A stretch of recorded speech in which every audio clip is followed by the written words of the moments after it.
Assalamualaikum warahmatullahi wabarakatuh.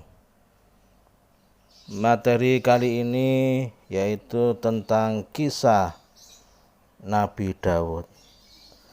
Nabi Daud adalah putra Yasa dari keturunan Bani Israel yang tinggal di Bethlehem. Pada masa itu Bani Israel dibawa kepemimpinan Raja Talut. Namun kekuasaan Raja Talut dibayangi oleh penindasan Raja Jalut yang berada di Palestina. Oleh karena itu, Raja Talut membangun pasukan untuk menghadapi Raja Jalut. Semua pemuda Bani Israel dikumpulkan dan dijadikan sebagai tentara. Daud ketika itu masih remaja bersama kedua kakaknya. Ia ikut bergabung dalam pasukan tersebut. Meskipun remaja, Daud dikenal sangat pemberani dan memiliki keahlian bermain ketapel. Setelah pasukan terbentuk, mereka bergerak menuju ke medan perang. Daud dan saudaranya ikut serta dalam pasukan tersebut. Di medan pertempuran sudah menunggu pasukan Raja Jalut yang jumlahnya banyak. Akan tetapi pasukan Bani Israel tidak gentar. Sebelum perang mereka berdoa, "Ya Allah, ya Tuhan kami, berikanlah kesabaran atas diri kami, kukuhkanlah pendirian kami, dan tolonglah kami terhadap orang-orang kafir." Perang antara pasukan Raja Talut dan pasukan Raja Jalut pun terjadi. Daud berperang dengan gagah berani. Dengan bersenjata ketapel, dia mampu memporak-porandakan pasukan Raja Jalut. Melihat pasukannya hampir kalah, Raja Jalut menantang pasukan Raja Talut untuk berperang satu lawan satu. Tidak ada satu pun pasukan Raja Talut yang berani maju. Mereka takut dengan Raja Jalut yang gagah perkasa. Tiba-tiba Daud maju menantang Raja Jalut. Melihat yang maju seorang remaja, Raja Jalut bertambah geram. Dia langsung menyerang Daud dengan pedang besarnya. Namun dengan kegesitan Nabi Daud dapat menghindar. Pada saat Raja Jalut lengah, Daud melepaskan batu ketapel dan mengarah tepat di kening Raja Jalut. Kerasnya batu ketapel membuat kening Raja Jalut pecah dan mati. Pasukan Raja Jalut pun melarikan diri begitu melihat pemimpinnya mati.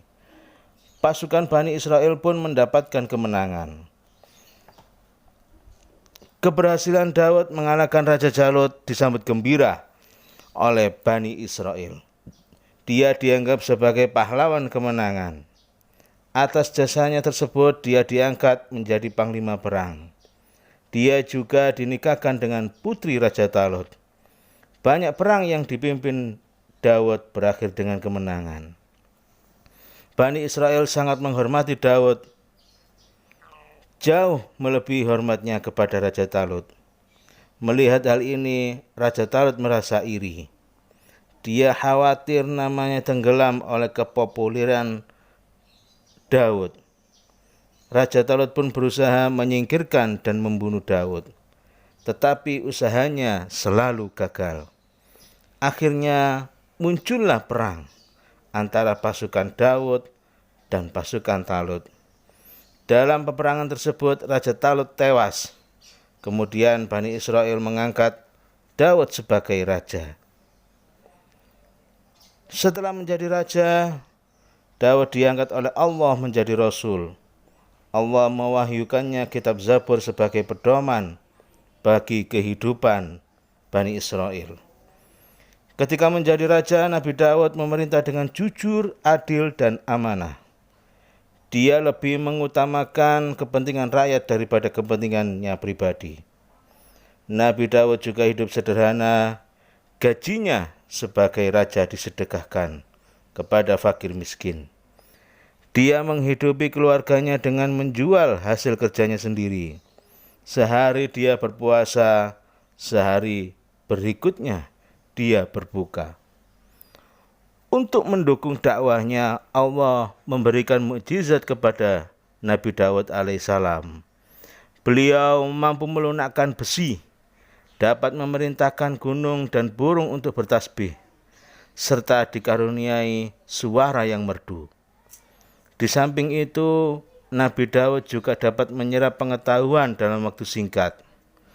Suatu ketika Bani Israel terjangkit kolera, banyak penduduk yang mati akibat terkena penyakit tersebut. Kemudian Nabi Daud berdoa kepada Allah sehingga hilanglah penyakit itu. Setiap nabi dibekali dengan pengetahuan dan akhlak yang mulia. Demikian halnya dengan Nabi Daud alaihissalam. Banyak sifat terpuji yang harus kita teladani dalam kehidupan sehari-hari. Misalnya keberaniannya, keadilannya, dan kesederhanaannya. Yang pertama, keberaniannya Nabi Daud alaihissalam. Sejak remaja, Nabi Daud alaihissalam dikenal sebagai remaja yang pemberani. Sifat beraninya bukanlah untuk hal-hal negatif atau kejahatan. Keberaniannya ditujukan kepada musuh. Bukti sifat beraninya adalah keikutsertaannya dalam perang melawan Raja Jalut. Meskipun hanya bersenjatakan ketapel, Nabi Daud alaihissalam tidak gentar melawan Raja Jalut yang bersenjatakan pedang. Baginya kejahatan harus dilawan. Contoh perilaku berani karena benar adalah sebagai berikut. 1. Berani menolak teman yang mengajak berbuat salah.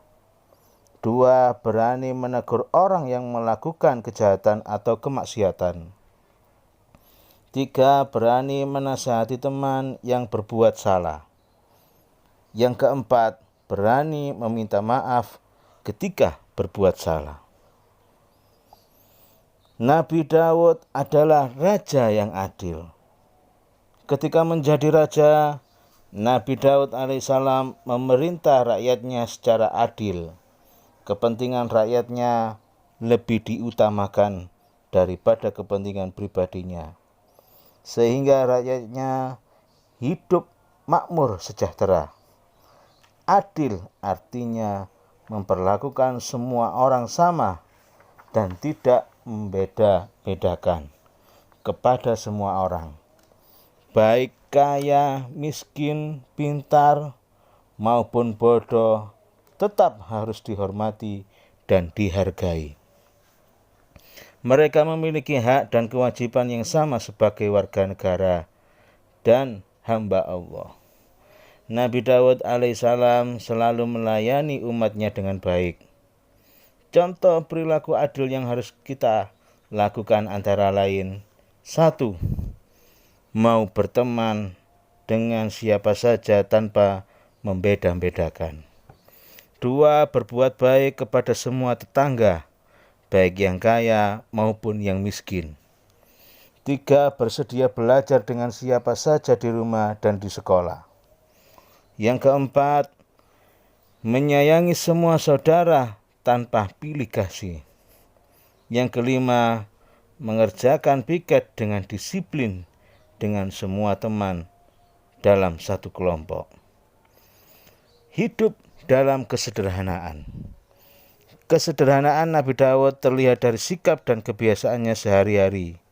Meskipun menjadi raja, Nabi Daud tetap bekerja. Gajinya sebagai raja disedekahkan kepada fakir miskin, sedangkan upah kerjanya diberikan kepada keluarganya. Nabi Daud alaihissalam juga memiliki kebiasaan berpuasa secara bergantian. Hari ini puasa, besoknya tidak berpuasa. Begitulah seterusnya. Sikap sederhana kita tunjukkan dalam perbuatan seperti, yaitu 1. Makan seadanya. Yang penting sehat dan bergizi. 2. Pakaian tidak harus baru, yang penting bersih dan rapi. 3. Rumah tidak perlu mewah, yang penting dapat untuk berteduh dari panas dan hujan. Yang keempat, rajin melakukan puasa sunnah seperti puasa Senin, Kamis. 5. Rajin menabung dari uang bekal sekolah setiap hari. Itulah anak-anakku semuanya mengenai kisah Nabi Daud alaihissalam. Terima kasih. Wassalamualaikum warahmatullahi wabarakatuh.